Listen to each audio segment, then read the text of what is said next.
Salut les gars, j'espère que vous portez bien, ça fait longtemps que je suis pas revenue sur YouTube, j'ai grave disparu j'avoue, mais aujourd'hui je suis de retour et plus précisément pour un Get Ready With Me qui s'est clairement transformé en story time, mais vas-y, je vous laisse enjoy la vidéo.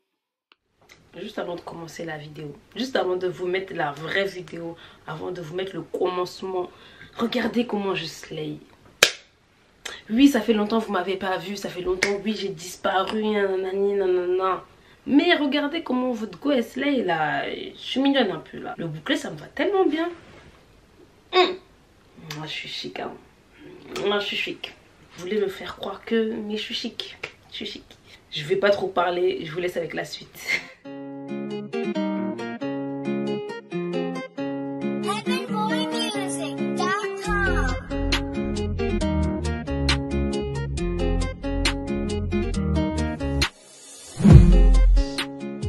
Juste avant de commencer les gars, si vous m'entendez mal, je suis désolée et je fais ce que je peux. Et en ce moment j'ai tellement mal à la gorge, je sais pas j'ai quoi, genre ma gorge elle me gratte.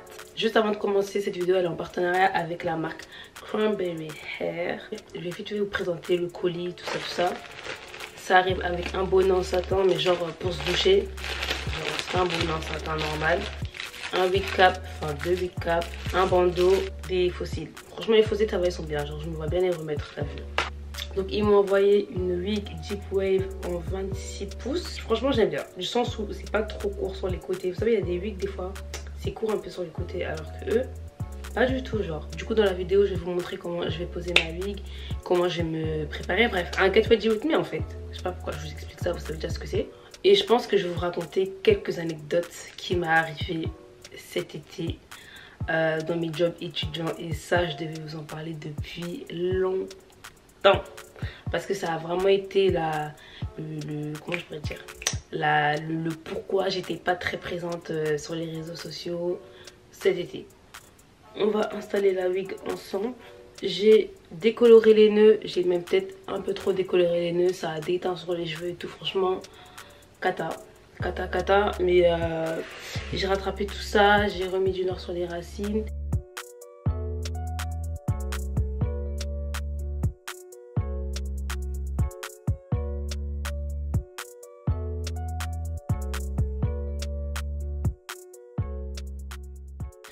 Ensuite, je vais prendre ma gosse blonde et j'en ai presque plus. Je mets bien sur les côtés.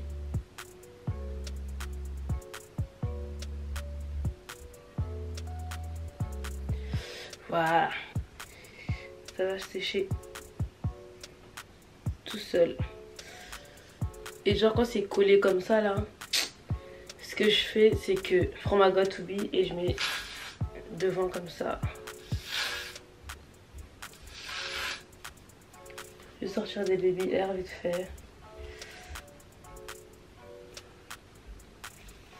Pendant que c'est en train de coller, on va commencer notre story, on va commencer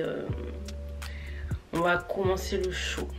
Du coup cet été je pense que vous avez remarqué que j'ai pas été très présente. C'était la période où je venais d'avoir mon BTS, tout ça, j'étais grave contente, nanani, nanana. Mais qui dit obtention du BTS dit il faut trouver une école là pour la rentrée. Il faut trouver une alternance. C'était chaud, tu vois, c'était chaud, il fallait trouver tout ça. Et en plus de ça, j'étais en plein déménagement les gars. J'étais en plein déménagement, du coup c'était vraiment compliqué pour moi de gérer les révisions du BTS, le déménagement, la recherche d'école, la recherche d'entreprise et tout ça là. Mauvais mélange. De mai à octobre, non, de mai à novembre, j'ai eu deux jobs étudiants. Et franchement, je pense que je vais clairement en parler une fois pour toutes maintenant. Parce que refaire une vidéo dédiée à ça, franchement, flemme. Du coup, je sais pas si je peux dire de ces enseignes, mais vas-y. Je vais le dire sans dire. T'as capté? En tout cas, le premier dont je vais parler, c'est... On va appeler le grand B. Vous avez tous capté, quand je dis le grand B, vous savez de quel fast food je parle. C'est le premier fast food que j'ai fait, du moins le premier vrai fast food que j'ai fait. Ah, on est au mois de avril-mai. Donc au mois d'avril-mai, on voit que l'année de BTS commence à prendre fin. Donc bientôt, il n'y a plus la bourse, il n'y a plus tout ça. Et j'ai une voiture à payer, donc du moins j'ai une assurance à payer, j'ai de l'essence à mettre. Il faut des revenus, tu vois. Donc là, je m'étais dit, aïe. On est déjà au mois d'avril-mai. On était au mois de mai. Je dis on est déjà au mois de mai. La bourse coupe d'ici 2-3 mois là. Il faut faire quelque chose. Faut faire quelque chose parce que ta voiture, il faut la payer en fait. Je commence à avoir des charges, le téléphone, Spotify, enfin bref. En fait, des petits trucs par-ci par-là, des petits 10 euros là, 15 euros là, 20 euros là. En tout, ça fait beaucoup, t'as vu. Plus les sorties, payer l'essence, vouloir sortir, se faire plaisir. Eh, vas-y. Je m'étais dit, là, c'est bizarre. Quelques jours après mon anniversaire, je me suis réveillée, je me suis dit, non. Là, me dit, il faut que tu te réveilles parce que il te faut des sous en fait. Donc, ce que j'ai commencé à faire, c'est que j'ai commencé à postuler dans tous les fast-food. Du moins, toutes les offres de fast-food que je voyais aux alentours de chez moi, tu vois. Et même quand je voyais pas, je postulais quand même. Partout où tu peux avoir un job étudiant, je postulais. Même quand ils cherchaient pas, j'y allais quand même et tout. Je déposais. J'allais sur les... Vous savez, ils ont franchement, j'ai dormi sur Indeed. Et je sais pas pourquoi il y en a qui disent que Indeed ça marche pas. Alors que tous mes jobs étudiants, vraiment tout. J'en ai pas eu beaucoup dans ma vie, j'en ai que 3. Mais les 3, je les ai tous trouvés sur Indeed. Genre, Indeed ça marche, hein. En tout cas, pour moi, ça a toujours marché. Genre, j'ai vraiment dormi sur Indeed et j'ai postulé chez le Grand B. J'ai postulé, franchement, j'ai postulé sur un coup de tête comme ça, hein, je vous cache pas. Et je crois que c'est quoi, 2 jours après ou quelques jours après, ils m'ont appelé et je suis une menteuse. Ils m'ont envoyé un mail pour me dire que oui et tout, candidature, viens, nanani nanana. Ils ont fait une session de recrutement, ils m'ont envoyé un mail, oui, veuillez vous présenter tel jour à telle heure. J'ai prévenu tous mes frères et sœurs comme d'habitude. Et vas-y. Tout le monde était content, franchement j'étais grave contente et tout. Et bref, c'était un truc vraiment, c'est sur recrutement, ils te donnent un formulaire, tu réponds, elle t'explique un peu, elle te parle un peu de l'enseigne. Après c'est un truc individuel, tu vois, franchement ça s'est bien passé. Ils trouvaient 20 personnes, je crois ils ont pris que 8 personnes, un truc comme ça. Du coup ils nous ont pris, nanani nanana, enfin moi j'avais déjà d'expérience dans la restauration, ça veut dire que c'était pas nouveau pour moi. C'était pas la même enseigne mais vas-y. Il n'y a pas grand chose qui change, t'as vu. Et mon premier jour, c'était une journée d'intégration comme on appelle ça. Donc en gros, il te parle du Grand B, comment ça se passe, les valeurs du Grand B, l'histoire du Grand B. Enfin bref, c'est hyper long. Dans l'équipe, ça va, elle était bien. Bon, après, je vous cache pas, je suis une personne pas sociable. Je suis pas très sociable, donc voilà. Mais en vrai de vrai, on m'a quand même bien intégré et tout. Tout le monde était cool, tout le monde était peace et tout. Non, franchement, c'était bien. Déjà le premier jour j'arrive, ils savaient pas où j'étais, on m'a dit mets-toi aux frites. Je dis ok, j'ai fait. Deuxième jour, mets-toi aux frites. Troisième jour, oh t'as vraiment trop d'aide les 2 derniers jours, mets-toi aux frites encore. Ok, et pendant une semaine j'étais aux frites. Franchement les gars, c'était relou carrément, je demandais même plus où j'étais. Je demandais même plus, je regardais même plus le plan. J'allais directement aux frites parce que c'est bon, j'avais compris. Jusqu'à ce qu'on me change, donc on m'a changé et on me mettait tout le temps au comptoir ou au drive. Du coup tout se passait bien et tout. Et en fait, moi je voulais tellement ce job que j'avais dit que j'étais disponible tout le temps. Le matin, le midi et le soir. Et en fait je m'étais dit que... Ok, ils ont vu mes disponibilités, mais ils vont pas déborder, tu vois. Je suis vraiment bête. Donc moi je suis là, j'ai mis toutes mes disponibilités, matin, midi, soir, comme vous voulez et tout. Juste je demandais mes dimanches et mes lundis. Genre moi mes jours de repos j'aime bien quand c'est dimanche, lundi comme ça. Je sais pas, c'est une préférence, j'aime bien. Franchement, faut pas mentir, on était grave en sous-effectif. On était à mort en sous-effectif. Et en fait ils ont commencé à me mettre limite que les soirs en fait. Et déjà ça m'a grave décalé. Je commençais tous les jours à 18 h et j'étais censée finir à 22 h ou 23 h. Je mets bien les guillemets. Donc le planning c'était ça, 18h22, 18h23. En fait je faisais que des fermetures. Je faisais que des fermetures et en plus, ce qui les arrangeait aussi c'est que j'étais véhiculée. Ça veut dire que en soi peu importe l'heure je pouvais rentrer chez moi, tu vois. Alors qu'il y en a ils n'étaient pas véhiculés, ils prenaient des bus et tout. Et c'était un peu dans une zone industrielle. Ça veut dire que si t'as pas de bus, flemme un peu de marcher, t'as vu. Genre c'est bizarre, tu dois passer par la grande route et tout. Et c'était bizarre, tu peux pas marcher en fait. Tu peux clairement pas marcher. Donc on me mettait que du soir. Au début ça me dérangeait archi pas, je vous jure, ça me dérangeait vraiment pas. Parce que si ça pouvait en arranger certains, franchement moi je m'en fichais. Je faisais des 18h-22h. Et parce qu'à 22h il y avait le couvre-feu, donc on devait fermer à 22h. mais on partait pas 22h, tu vois, parce que c'est pas comme d'autres enseignes où il y a une entreprise, enfin en gros on fait sous-traitance avec des hommes de ménage, femmes de ménage et tout, genre non, c'est toi-même tu fais le ménage, ok, c'est nous-mêmes on faisait le ménage, voilà, franchement c'était hyper dur, c'était archi dur mentalement, mais vas-y on le faisait, tu vois, parce qu'on était en équipe et tout. Quand est arrivée la période où il n'y avait plus de couvre-feu, et là on est passé de 22h à 23h. Dites-vous que des fois je finissais à 22h30, allez 23h. Franchement, c'était tellement hard que je finissais des fois à 1h du matin. Ouais, je rentrais chez moi, il était 1h du matin alors que j'étais censée finir à 22h ou 23h. Et en fait dans tout ça, moi j'étais pas au courant que il n'y a pas d'heure sup en fait là-bas. En fait dans la restauration, c'est très rare de tomber sur une enseigne qui te paye les heures sup. Ça veut dire que moi je suis là, je commence à 18h. Déjà faut venir à l'heure parce que quand t'es pas à l'heure ça arrange de ouf et tout, bref. Et en plus de ça tu pars beaucoup plus tard que prévu, mais il n'y a pas des heures sup, genre les heures sup ça compte pour du beurre en fait. Du coup ça commence à vite me saouler. J'avais une directrice qui était très, mais genre limite un peu trop, et en fait ça m'a beaucoup aidé, du sens où ça m'a beaucoup appris à prendre sur moi, parce que quand je vous dis que plusieurs fois j'ai failli craquer avec ce travail. En fait la directrice elle a vraiment pas de tact, c'est trop grave. Franchement en tant que directrice ça m'a choqué de voir comment elle avait pas de tact en fait. Mais enfin voilà, je me dis chacun a sa façon de réagir, chacun a sa façon de parler, mais elle c'était vraiment trop.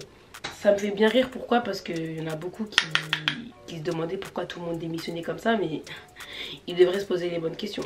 Pourquoi tout le monde démissionnait comme ça?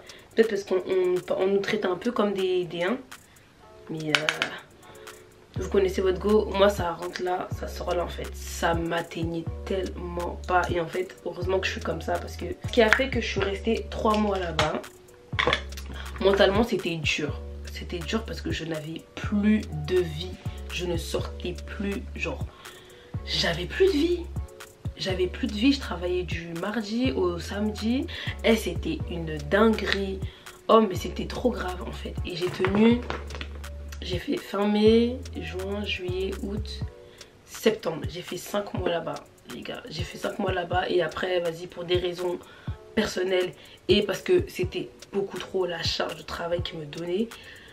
Et des fois j'étais en contrat 16 heures. Non, j'étais en contrat 35 heures, mais je faisais beaucoup plus que 35 heures en fait. Et c'était ouf. C'était un truc de ouf. Carrément ma mère, des fois quand elle me voyait rentrer, elle avait trop pitié de moi. Des fois il y avait des mois où je faisais beaucoup plus d'heures que le mois d'avant, mais j'étais moins payée. En fait c'était n'importe quoi, tu vois. J'étais en contrat 16 heures, j'étais pas en contrat 35 heures. Mais je faisais... franchement j'étais en contrat 16 heures, mais je faisais genre 24 heures dans la semaine, tu vois.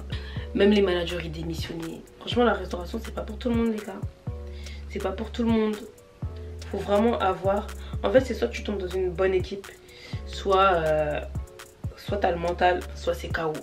Ceux qui font des années dans une restauration rapide, moi je vous respecte de ouf hein. Je vous respecte de ouf. Parce qu'avec les clients qui nous parlent mal, les clients qui... des fois il y a des clients qui... Wesh, combien de fois je me sens embrouillée avec des clients. Franchement je vais couper court avec le grand B, parce que si je vous raconte tout, c'est que des n'importe quoi. C'est que des n'importe quoi, et vas-y. Même si j'en parle comme ça en mode c'était n'importe quoi, et bah je vous jure que de tous mes fast-food, c'est l'un des meilleurs fast-food que j'ai fait. Pourquoi? Parce que j'ai fait des rencontres, j'ai fait grave des bonnes rencontres et tout, j'ai grave appris à prendre sur moi. J'ai bien été formée, même si on te forme sur le tas, on te montre pas comme ça, mais je crois que j'ai bien été formée. Malgré le sous-effectif et tout, malgré que c'était la cata tous les jours, et bah j'avais des bons encadrants, genre les managers et tout, ils étaient excellents, ils étaient très compréhensibles. Et franchement chapeau à eux, parce que quand on est arrivé là, j'avais 2 mains gauches, 2 pieds gauches, c'était n'importe quoi. En quelques mois, c'est limite, on m'a demandé ouais, est-ce que tu veux passer leader? Mais j'ai dit non. Je crois on m'a proposé 2 fois. J'ai dit non. À chaque fois je disais non et tout, parce que en fait je savais que j'allais pas terminer dans un truc comme ça. Et puis déjà en tant que polyvalente, j'avais la pression. C'est pas en tant que leader que ça va être mieux, tu vois. Là on va passer à l'autre fast food qui est le Grand M. Je pense que tout le monde connaît le Grand M, c'est un peu la base. Comment je suis arrivée là-bas? j'avais trouvé une école et tout, et l'école elle était à côté de chez moi, mais genre à l'opposé du Grand B. Ok, c'était à l'opposé du Grand B. Donc je commençais à réfléchir et je me suis dit en vrai je peux pas repartir au Grand B. J'avais déjà démissionné du Grand B. Je m'étais dit je peux pas repartir au Grand B parce que par rapport à mon école et par rapport à l'heure où ils aimeraient que je commence, genre 18 h, c'est strictement impossible. Pourquoi? Parce que je finis tous les jours à 17 h en cours. Et le Grand B, eux, ils me faisaient commencer à 18 h, mais avec les bouchons et tout, jamais ça allait être possible. En fait, à ce moment-là, j'avais toujours pas trouvé d'alternance. Ça veut dire que j'avais plus de source de revenus en fait. Et YouTube, c'était pas assez pour parvenir à mes besoins. Donc, je me suis dit, il faut que je retrouve encore un job étudiant. Ça commençait déjà à me saouler. Dans ma tête, j'étais partie dans l'optique où ça peut pas être pire que le Grand B. Parce que ce que j'ai vécu là-bas, je peux pas faire pire. J'ai commencé à postuler un peu partout. Là, ils m'ont appelé en disant qu'ils ont vu ma candidature, nanani nanana. Du coup, moi, j'ai dit oui, pourquoi pas. Genre, en plus, je cherchais un job. Et en fait, ce qui était bien, c'est que le job, enfin, le Grand M et mon école, c'était genre à 5 minutes à pied. Donc en voiture c'était genre 2 minutes à pied. Genre c'était là, c'était derrière mon école en fait. Du coup moi je me suis dit bénéf de ouf en fait. J'ai même pas à chercher parce que c'est venu à moi. Donc ce que j'ai fait c'est que je suis allée à l'entretien. Voilà, le directeur il m'appelle. Il me dit oui, entretien demain direct. Je me suis dit vas-y pisse. Genre c'est rapidos comme j'aime. Enfin bref, je lui fais comprendre que voilà, je veux un contrat comme ci comme ça. Et là je fais vraiment en sorte qui m'écoutent bien, pas comme dans le Grand B. Là je leur dis dimanche, lundi mes jours de repos, ils mettent lundi, mardi. Il m'a fait comprendre que tes jours pour l'instant je peux pas les mettre d'affilée. Ça veut dire que j'avais des trous. Je crois que j'étais en repos le dimanche et le mercredi, et j'étais que du soir. Et franchement c'était ma pire expérience. C'était tellement nul. C'était nul, c'était pété, c'était éclaté, c'était rincé, c'était trop nul. Il y avait personne qui avait le même délire que moi. Ça veut dire que déjà que je suis vraiment pas sociable. Surtout quand je vois des gens qui n'ont pas le même délire que moi et tout. Je reste dans mon coin, je me mélange pas. Comment vous dire que... En fait c'était... Déjà on était pas beaucoup de Renois. Donc ça m'a un peu fait bizarre comparé au Grand B. Au Grand B on était grave des Renois. Genre il y avait grave des Renois. Je crois qu'on était quoi? On était 2 Renois. J'étais la seule meuf Renois. Il y avait un autre Renois.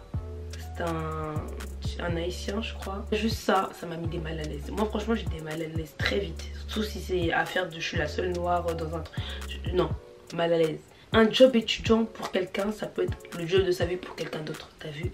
Mais les gens ils... Oh, vous pouvez tout donner pour avoir la reconnaissance des managers, des responsables, des directeurs. Et en fait pour moi c'était aberrant. En fait je trouvais ça aberrant. Je trouvais ça too much. Et je trouvais ça gênant. C'était trop. Et en fait je commençais à me sentir déjà mal à l'aise par rapport au comportement des autres. Et à force de pas parler, en fait ils ont voulu me prendre pour une petite. Du sens où ça voulait commencer à me parler mal. Mais tu me parles pas mal en fait. Tu me parles pas mal. Je me dis juste qu'ils ont la chance que que c'est jamais allé loin. Que c'est jamais allé loin. Ils sont jamais allés loin dans leurs propos. Parce que quand je vous dis à chaque fois j'attendais qu'une personne aille vraiment loin. J'attendais qu'une personne vienne vraiment front à front. Je me mentais à moi-même en fait. Parce que déjà la ville en question, il n'y a même pas de Renoir. Donc je sais pas pourquoi je m'attendais à un... Je sais pas. Oh, je faisais des soirées ou des journées ou des matinées. Je ne parlais à personne. Genre j'étais dans mon coin. Je faisais ce que j'avais à faire. Et c'est tout. Du coup tous les jours je me disais en vrai de vrai, personne n'a le même délire que toi, tu t'entends avec personne, t'arrives pas à aller vers les gens et surtout t'as pas envie d'aller vers les gens et les gens ils viennent pas trop vers toi. Et ça me va aussi parce que voilà. Arrête. Tu viens, tu fais ton bif, tu te casses. En plus en vrai de vrai, j'avais même pas la force de parler avec les gens. Pourquoi? Parce que quand la rentrée est arrivée là, déjà quand il n'y avait pas encore les cours, j'étais à fond dans mes recherches d'alternance et tout. Quand la rentrée est arrivée là, j'avais plus le temps hein. Genre j'étais en cours toute la journée, j'étais éclatée. Je finissais à 17 h, à 18 h je commençais là-bas. Et je finissais à genre 22 h. Ouais 22 h. Par contre là-bas genre les heures, j'avoue les heures ils les respectaient vraiment. Quand ils disaient 22 h, c'est 22 h. Quand ils disaient tu finis à minuit, parce que ça m'arrivait une fois par semaine je finissais à minuit, c'est vraiment minuit 30. Minuit. Quand ils disaient minuit 30, c'est vraiment minuit 30. Après, ce qui est bien là-bas, c'est que voilà, ils faisaient de la sous-traitance. Donc tout ce qui est ménage et tout, on faisait pas. C'était trop bien. Là, j'ai fait à peu près le tour de mes expériences.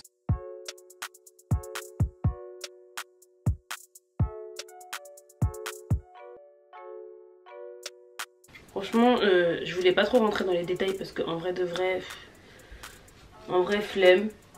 Mais juste histoire que vous compreniez où j'étais tout ce temps. Du coup les gars, on arrive à la fin de cette vidéo et un Get Ready With Me qui s'est transformé en story time, anecdote et je sais pas.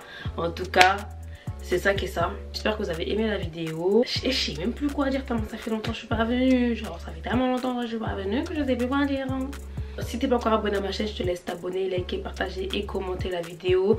Et surtout, me suivre sur tous mes réseaux sociaux, Snapchat, Instagram et TikTok. Sur ces mots, on se retrouve prochainement pour une nouvelle vidéo les gars.